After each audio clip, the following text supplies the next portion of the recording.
This is Miles Crawford, and welcome to the TRAC Staffing Podcast. There is a lot of misinformation and misunderstanding that surrounds the staffing industry as a whole. So, we wanted to dedicate this channel to discuss all things staffing. We'll discuss the good, the bad, and the ugly. And I hope you find the information we discuss here valuable. It's meant for you. Shari Franey is an executive with over 25 years of experience in founding, growing, and leading businesses in their strategic initiatives, operations, and talent development. She is the Chief Operating Officer for Hamilton Riker, a total workforce solution company. To address the severe skill gap facing our nation, she created a workforce development division, Talent Grow, which prepares today's civilians and veteran talent for tomorrow's success. This is achieved through virtual reality learning, soft skill training, and as a sponsor and intermediary for registered apprenticeships programs in healthcare, IT, and advanced manufacturing.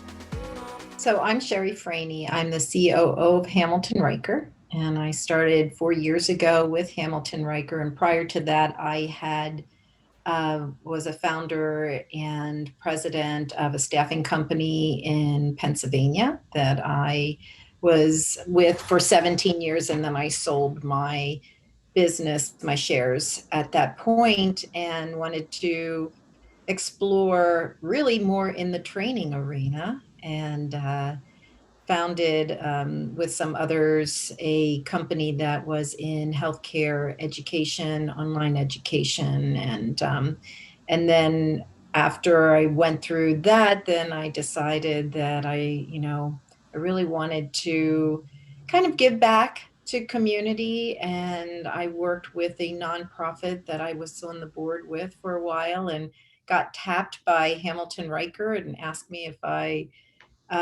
would be willing to consider a COO role. They hadn't had that in the past, and were growing and felt that it was the time, and so that's how I got started here.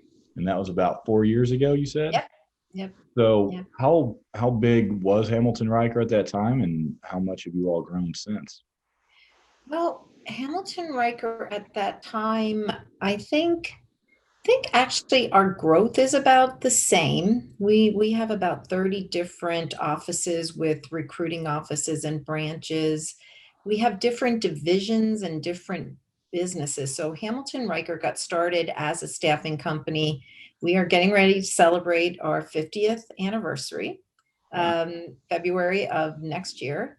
And so when they got started in Western Tennessee, it was as a professional recruiting. And then they, expanded and started in temporary staffing. And over the years, we've grown organically and we've acquired. And so really looking out at, what are the business opportunities and where is the staffing industry going? And so we acquired a company in Houston, which is a VMS MSP, iSymphony. I spent some time down in Houston with that team, great team. And then we have Hamilton Riker Federal, which does business with the federal government. They're located in the DC area. And then Hamilton Riker, and under that is Talent Grow, which is the workforce development division that we started 2 years ago. Okay, so that's still fairly new then. Yes. Is that through acquisition, or was that an organic addition? No, that was a heavy lift. I can imagine. So Yes. was that your brainchild, or where did that idea come from? Yeah, and Kelly is our CEO, and he is very innovative. But from my past experience and with my staffing company, I had a diversity division. We did some different things where we were doing training and educating our clients, teaching them Spanish language in the workplace. And so just that's always been a little bit my DNA, and I love that aspect of it. But when I saw the challenge, or when we saw the challenge of how are we going to find the right skill set of the individuals for our clients, that was really where I had met some people every state has their own MEP, their manufacturing extension program. And in the state of Tennessee, I was fortunate enough to meet some really great partners for us. Spoke to them about soft skills training, and we then developed and purchased the soft skills training through the Tennessee MEP. They then introduced me to Tennessee Tech, who has an innovation type of outlay, and they were developing virtual reality forklifts. And so we got involved in virtual reality forklifts and we were able to broker those. We use them internally to train our staff, our associates, and as well to test them, and found really good results when we were testing our associates before we would send them out for the client to put them on their own forklifts and test them. Our pass rate was 40%, increased by 40%. So it was a huge increase for us, which was a great deliverable for our clients. Yep.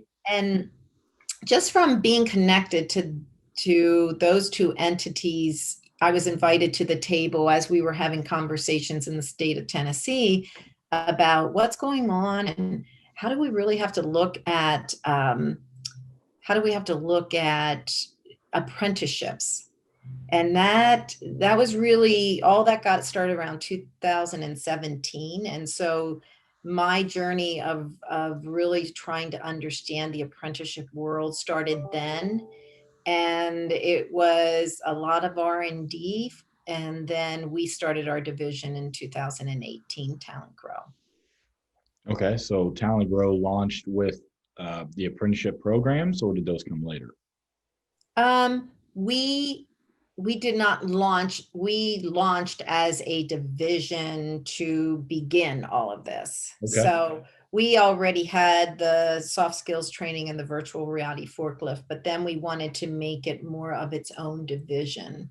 And then we really started pursuing, and I brought in a division director, Ruth Patterson, and Ruth's background is in education. So it was a very good mix between my background in staffing and her background in education. It really takes those two for the apprenticeship.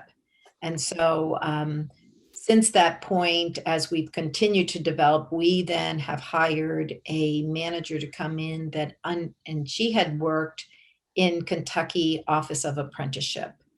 And so then we got somebody from the inside to come in who really understood how does this actually work, from the DOL's perspective, from an Office of Apprenticeship perspective.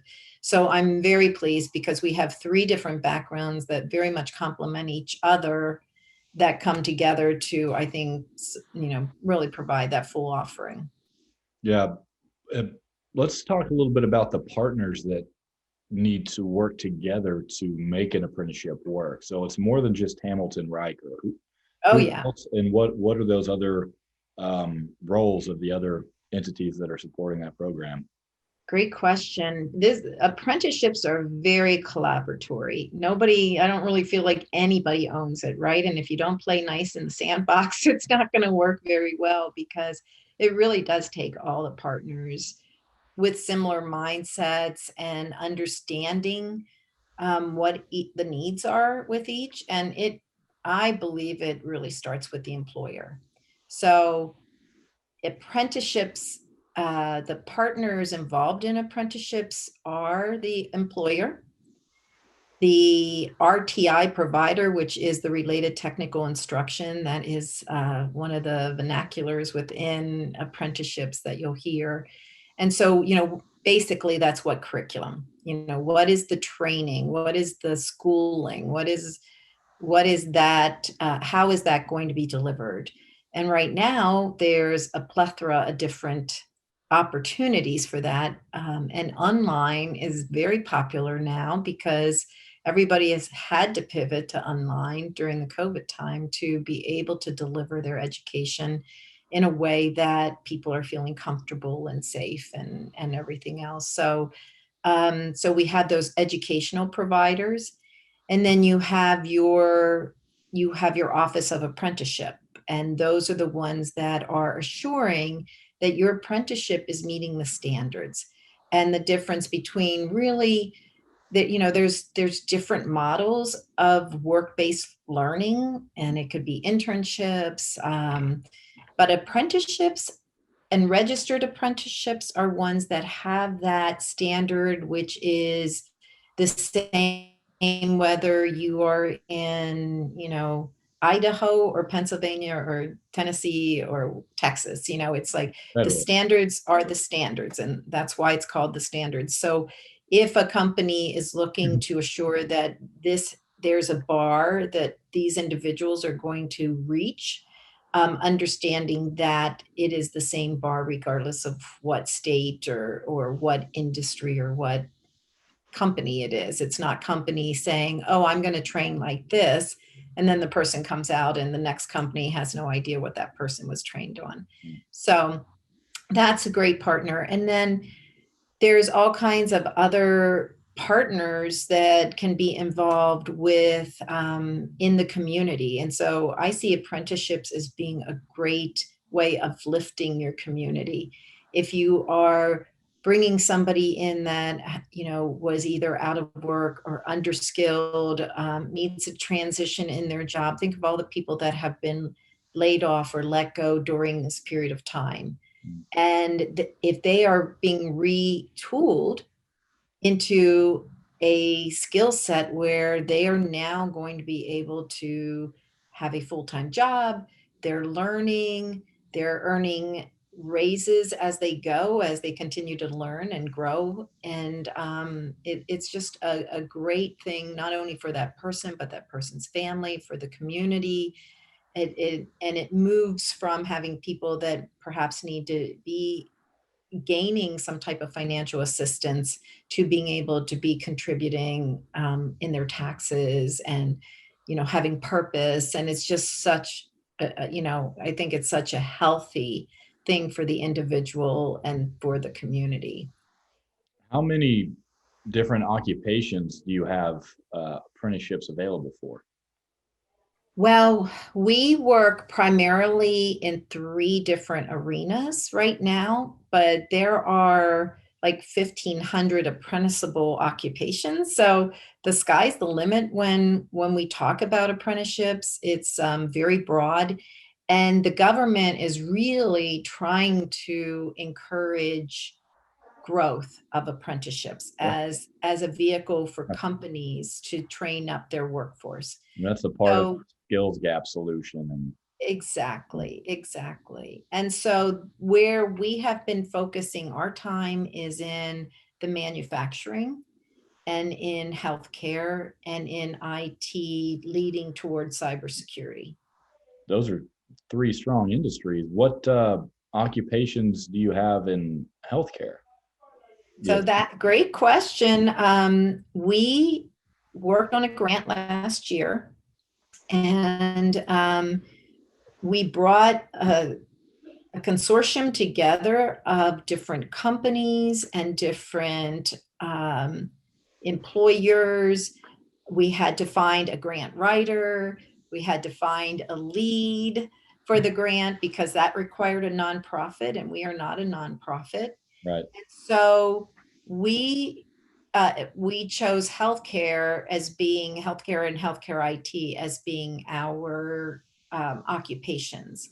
And so in our grant, we wrote that we would be creating a career ladder, and we would have different careers, occupational tracks within healthcare. So one is the nursing, and we work with a lot of long-term care facilities as well as acute care and rehab hospitals and things of that nature. So when you think about the turnover in long-term care, it is astronomical, usually at around the 90%. Yeah. And we modeled this after a company that before they did apprenticeships, it was at that 90%, and after it was at 50%. And so when we're hearing about and really asking our employer partners, what's your turnover cost? and trying to analyze that turnover cost, even for like CNAs, we are finding between $4,000 and $7,000. So when you look at the wage scale to the turnover cost, that's huge. Yeah. And so if you could minimize that and bring it down from 90% to 50%, the employer is saving a ton of money. You had So mentioned the wage scale too. I mean, notoriously, a lot of those long-term care positions, I feel, are underpaid for the type of work they're performing, which I'm sure leads to the high turnover rates in some part.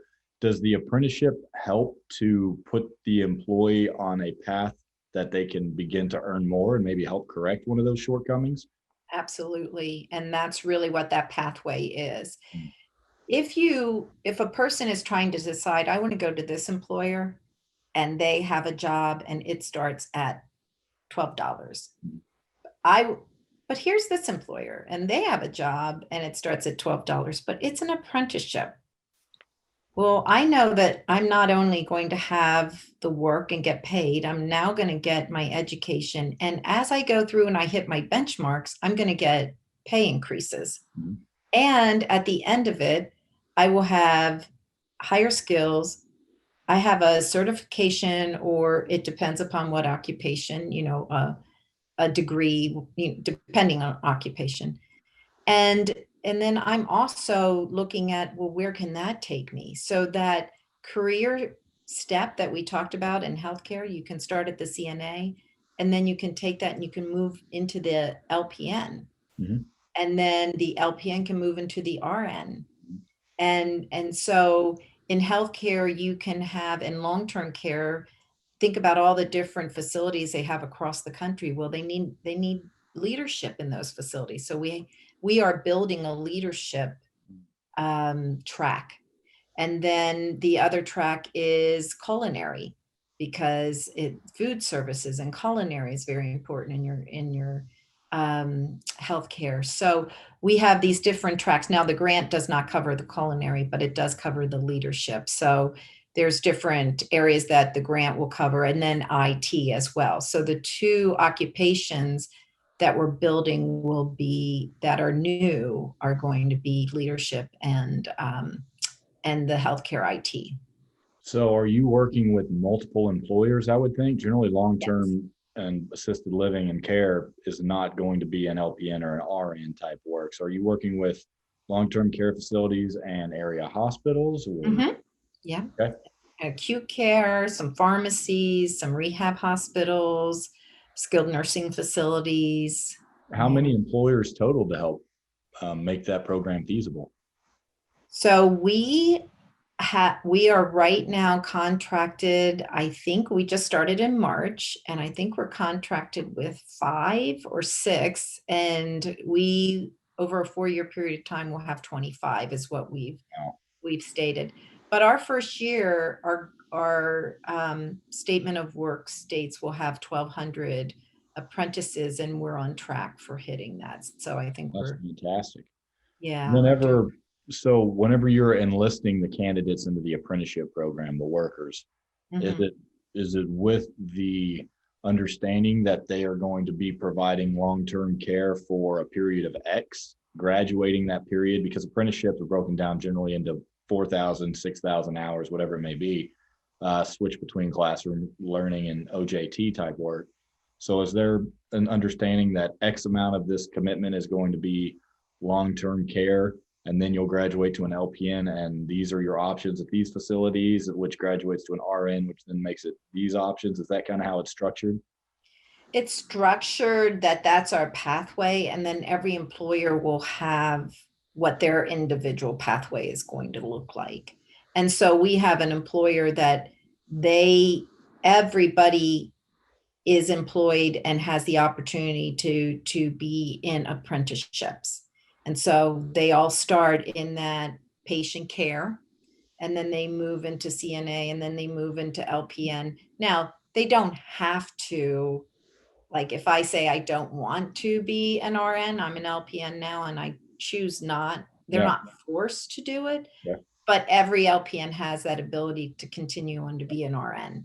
Yeah. And so their retention rate is so high compared to their That's what I was going to ask, if it's helped with retention rates, especially in the lower level, lower skill, lower pay type positions where the 90% turnover is hit.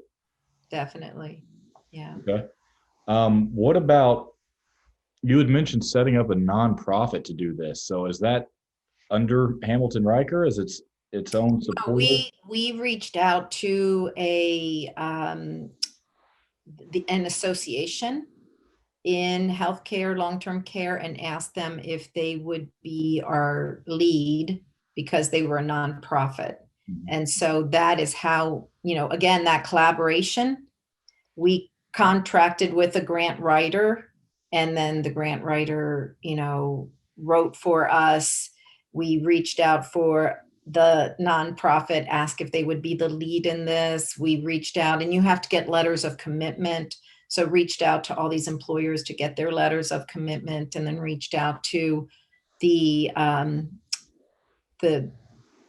educational facilities and asked them for their letters of commitment. So really bringing together all those different parties. When you ask who all is important in this, the grant really makes you solidify all of that, because you're getting letters of commitment and you're building these relationships and you're building the program. And, so we feel very blessed that we were able to participate in that. And we're participating in a DoD grant as well. And that's in the manufacturing area.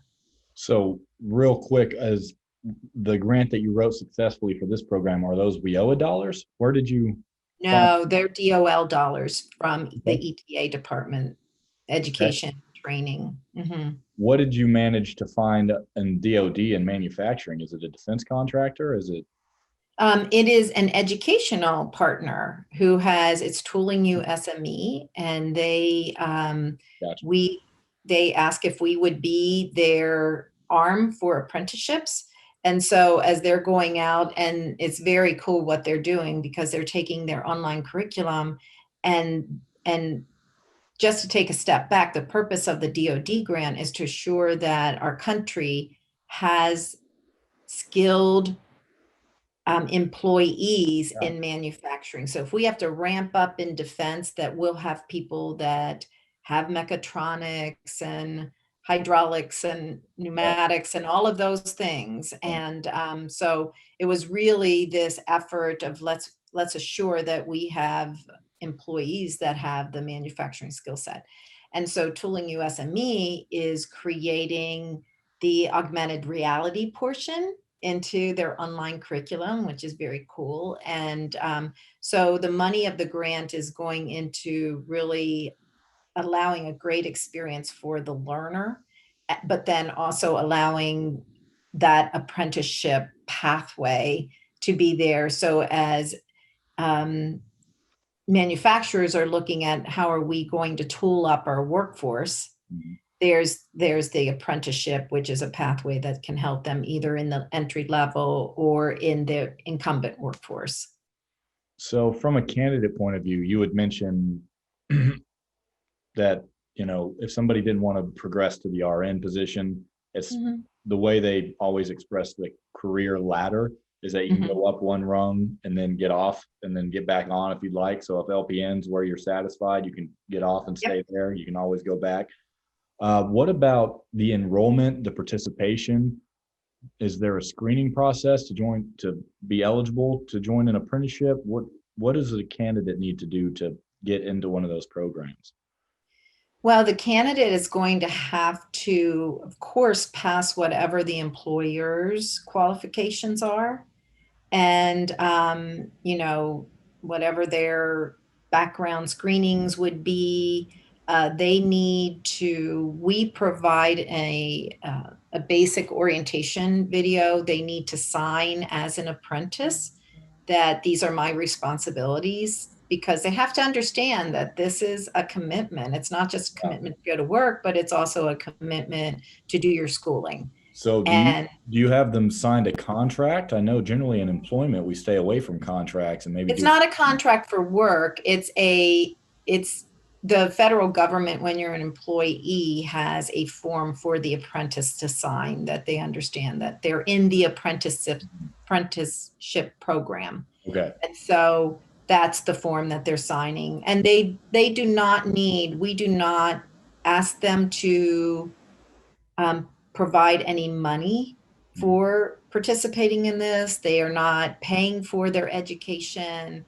All of this is provided in the package of an apprenticeship. Yeah. But they're just signing that they understand the requirements, that they come to work, that they do the schooling and complete it in time, and that So type what they're signing is a requirement of the federal government as a result of being in a federally funded. registered apprenticeship program.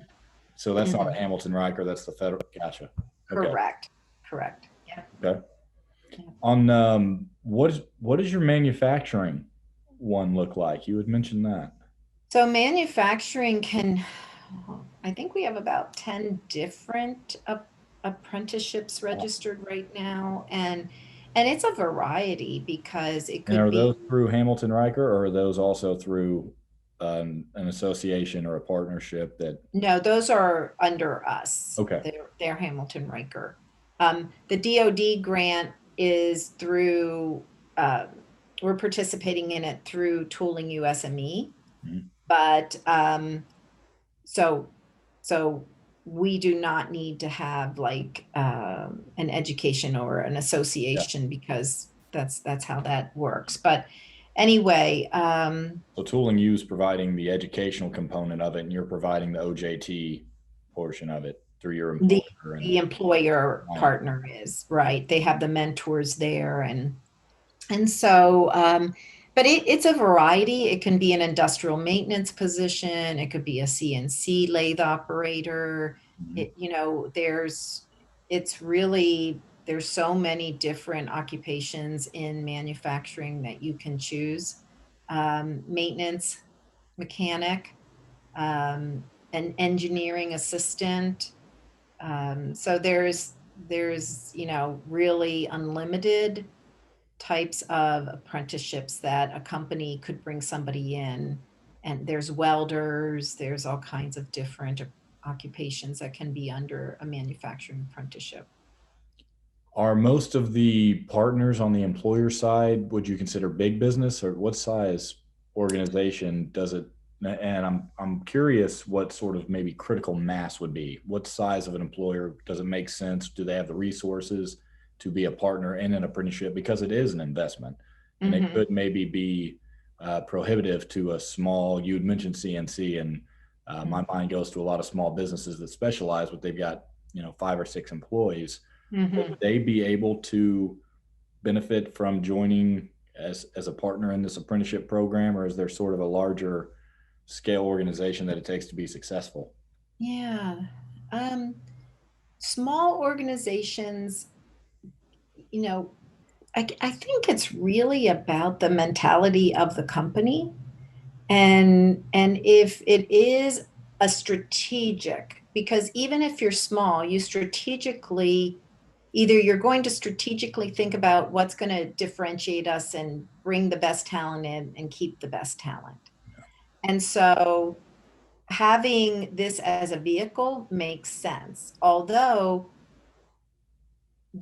our role is as an intermediary, which basically means we manage the program for you. So it takes away a lot of the heavy lift for the employer. They don't need to know everything, because we take them through the steps. We set it up, we get it approved, we do the reporting. So you're still maintaining employer of record status throughout the duration? We can do either. So we can maintain employer of record, or we can do it as a management service. So it's whatever makes sense for the employer. We very much wanted this to be totally employer driven. What makes sense for that employer? And whichever way they want to go is the way that we can do this. And so, for some companies, they may want to bring people in a pre-apprenticeship program and then roll them over onto their payroll into the apprenticeship, and then we can continue to manage the program for them.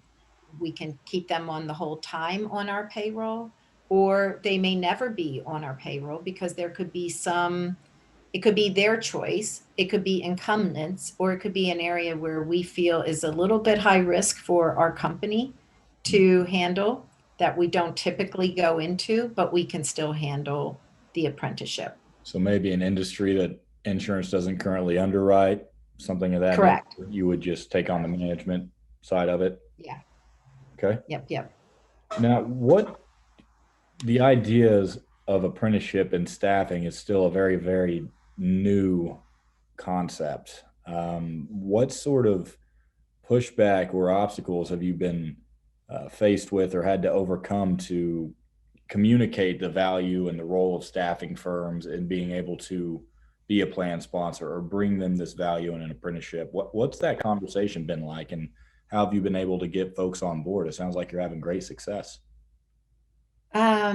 It's not been easy, and we really have bumped our toes and our heads, and it's very, very different. And people are extremely busy. And so when you're trying to introduce a new program that they're not familiar with, Yeah. it takes time. And we found, I mean, honestly, we found that we were explaining too much about the apprenticeship instead of just being a workforce solution. And if people were trying to get all these concepts, and we were talking RTI, and we were talking the language of apprenticeship, and it wasn't helping our cause at all. Some people are nervous about the DOL. Yeah. Some people are nervous about reporting. It seems complicated, so it could take time away from my team instead of focusing on that. So we really had to rebrand the way that we introduce this and take away a lot of that noise and just drill it down into a business sense. Okay, this is what this workforce solution can look like, and here's what it can do for you. We take care of all these things, and here's your bottom line, basically. And that seems to have helped tremendously. And honestly, a lot of that was with feedback of our internal team members that are going out to their client, and it's just like, hey, they just want to know the bottom line. They want it down and dirty, just focus on this, because they know their clients, and their clients are really busy, and they don't have, hours to learn about this whole new program and everything that it's going to do for you. So it was really much more speaking about it in a staffing solution or workforce solution than it is about the registered apprenticeship. So I think that's helped us in working our way through all of that. Yeah. So were you able to work pretty closely and easily with the state Office of Apprenticeship or DOL to help implement and develop a lot of these programs? We worked with Kentucky. They're one of our big states, and they had a great office of apprenticeship that really helped us in understanding it and kind of walked us through. Things have changed there because they had a change of leadership in Kentucky. And so I feel very fortunate that we got in when we did, and we had people that really helped in mentoring. They really had the mandate to grow apprenticeships within Kentucky. And so they were very, very helpful with us. And I think that's one of the things that helped to kind of launch this whole program for us, is having that state entity that guided. And there's been many, many other people that have been awesome with us. I mean, we have some regional managers in the apprenticeship office that we can just call up and say, hey, what do you think about this? And so those relationships are invaluable. But it really is something that you need to develop relationships on all ends. Developing relationships with our local workforce investment boards.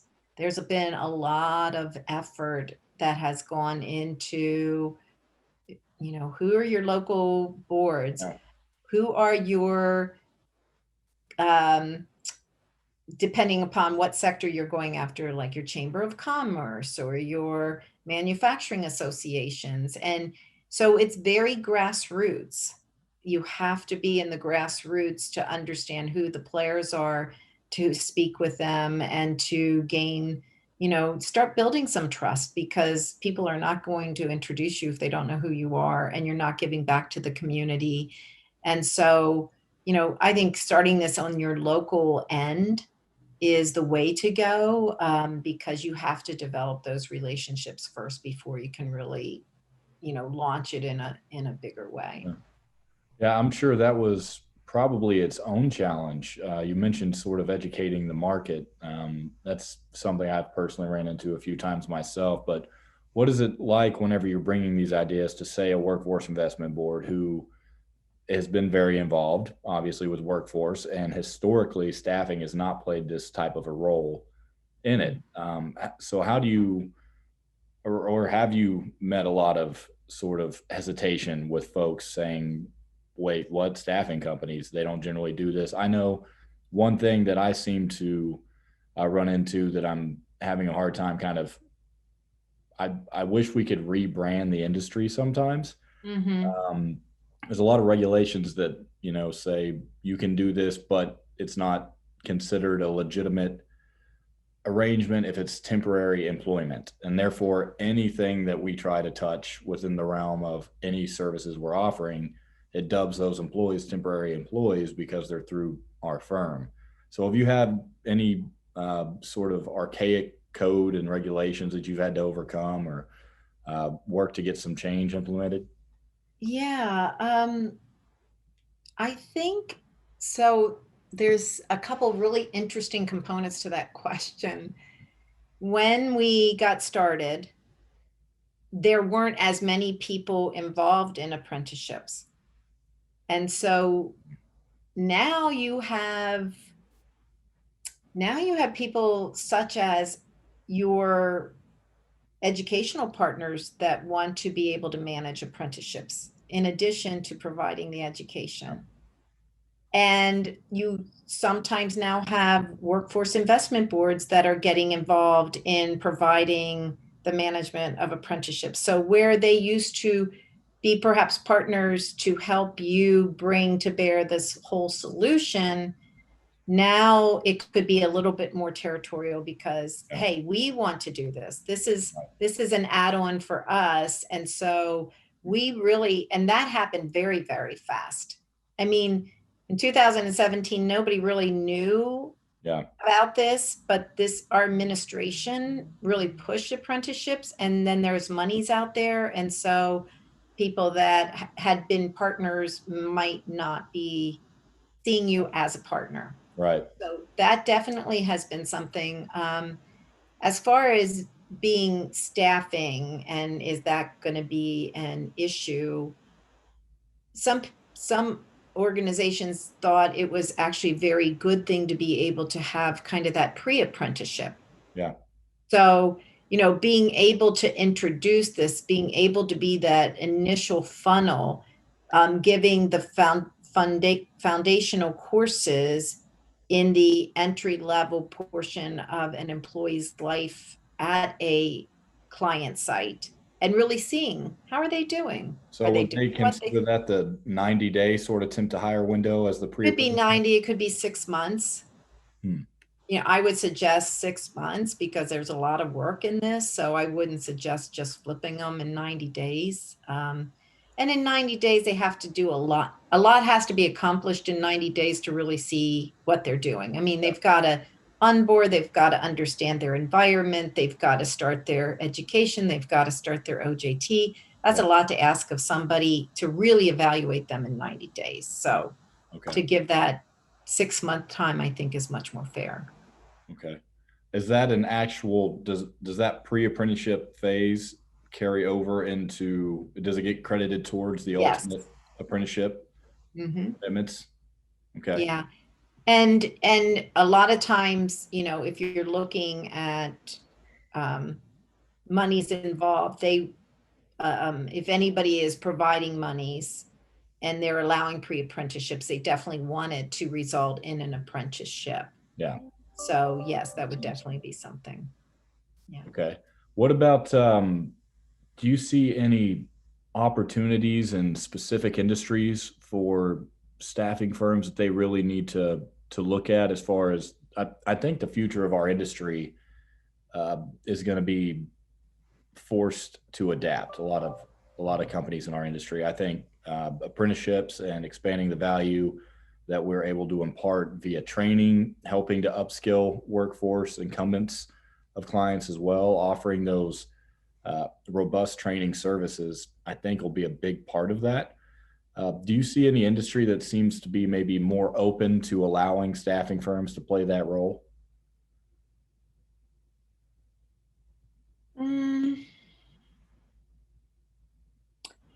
The industry, I would think, I'm going to change it. Okay.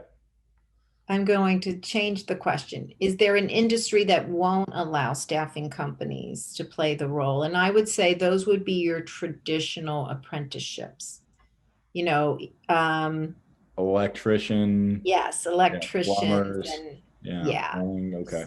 yeah. So I think, Do you and think that's because there's still unions providing those services? well, and if you look back to when the administration wrote the executive order in 2017 that allowed staffing companies to participate in apprenticeships, it carved that out. Mhm. That we're not allowed Trades, to yeah. participate in. So we can't have people on our payroll. It doesn't mean I, as a business, couldn't offer management service to those companies, but I just can't have them on my payroll. So, the way that our model approaches it is a twofold. I could do it in one way, but not in the other. But as a staffing company, I think anything is open except for that. Okay. And yeah, I mean, one of the things, the low hanging fruit in my mind is obviously manufacturing with the skills gap. Mhm. Healthcare, the demand is only going to grow. I love that you reference culinary. Food service industry is very large, and I think for the most part, fairly resistant to automation in a lot of different Yeah. occupations within. Um, I see sort of a dystopian future when it comes to the workforce, that a lot of times a large, maybe not all specialized, but a large segment of staffing companies are operating at that level of where uh, you know disruption in certain industries, say manufacturing, could really take the wind out of our sails. It could really be disruptive to our industry, because that blue collar worker is a big segment of the workforce that we are able to provide and help provide upskill and training and things like that too. Um, do you have any concerns with advances in technology or automation or anything on that? Or are you able to do, I've heard artificial intelligence or intelligent assistance. And I've heard that intelligent assistance is more or less just making a lot of it more efficient, and it's not replacing workers at the pace that a lot of people feared would happen. So with these apprenticeships, I would think that you would have to become even more ingrained in understanding your company, their direction, what the future looks like for that partner and that industry.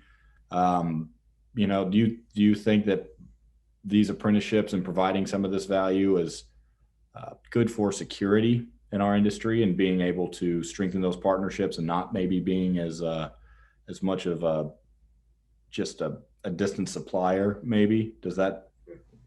I think you hit it, because if you think about it, the distant supplier, right, is very transactional. Right. You do not need to know the leadership of your client. You're just getting an email, whatever, I need X amount of people, X shift, whatever, and it's transactional. Apprenticeships are very hard to crack. It's very heavy lift, but it's not transactional. It's very consultative. you are talking to leadership, you are implementing a new strategy for them, you are understanding their aches and their pains and their turnover costs and all of those things. And so it does protect you in the way of it's going to be hard to replace because not a lot of people do it, or you have a relationship now on multiple levels where people are like, oh my gosh, no, you can't change this because this, we meet with them weekly. We understand what we're supposed to be doing. So I think it is very important, and I agree with you. If you look at so many things, if you look at, it's hard to find people, and if you are at a low pay rate and a low bill rate and a high risk rate, it is kind of the perfect storm of diminishing returns. Mm-hmm. So if you stay in that's transactional and everything is lowering, eventually, where is that going to go? And so one of the first conversations I had was with a very large car manufacturing company. And we talked about their current model and we talked about their future model. And they utilized a staffing company to come in to be able to provide for them people that stayed on for 18 months and then they just rolled over onto their payroll. That was their model. And as we talked about introducing the apprenticeship model to them, they were very interested because as they looked out in 5 years to automation, instead of needing production technicians, they were going to need maintenance technicians because they were going to need somebody to stand in the middle of all that automation to be able to maintain it and to program it and to do what needs to be done for the robotic end of it. So the skill set would be different. And would they need less people? They need maybe a little less, but they need a different skill set of people. Yeah. And so they need to upskill their workforce because in 5 years from now, it's not going to be, assembly or whatever. It's going to be more of that technician. So I think definitely automation is going to change the world in so many ways. And, we have to be able to be part of how are we going to be the ones working beside automation? Yeah. And enhancing automation instead of fighting against automation. And I like that example that you used. Whenever you can project 5 to 10 years down the future, what your workforce is going to need to be representative of, what skill sets you're going to need to have, that allows you the time to start working with the incumbent workforce to upskill or retrain so that the workers that you have will be capable to provide those services, as opposed to having to go outside of the company to find somebody and maybe let that person go because their services are no longer. So as opposed to being reactive, it helps with job security, it helps with investment, helps upskill. It seems like that's the best path for all parties to do, is not be as reactionary, maybe be more proactive. Does having, we'll word it this way, apprenticeships are a big commitment by any party that's partaking and supporting and engaging and interacting in them. The employee certainly included in that. Have you noticed that companies that are engaging in apprenticeships, that they are generally more forward thinking, that they're generally more aware of a changing future and the need to be proactive in that sense? I think the common denominator is that they are forward thinking and that they seem to have a mentality of wanting the best for their employees. Like they care about their employees. They care, which is self-serving in a way, because if you care about your employees, you're going to have a great workplace. You're going to attract people. You're going to keep people. You're going to have a better product. So But with that type of mentality, if somebody is just looking at, I want more out of my people and I'm paying them less, they're never going to go down this route, right? So I definitely think people who are strategically looking out there and trying to figure out how are we going to have the right skill set and the right numbers of people, we need to do something to assure that we are the company they want to come to. What could one of those answers be? It could be the apprenticeship. That could be part of our strategic workforce solution. And, so you're exactly right. And you can't put it in place like tomorrow. It is something that takes, it's not transactional. It can't be implemented in a day, and you're not going to get the results in a day, but that's why it's very strategic. Yeah, it's definitely an investment.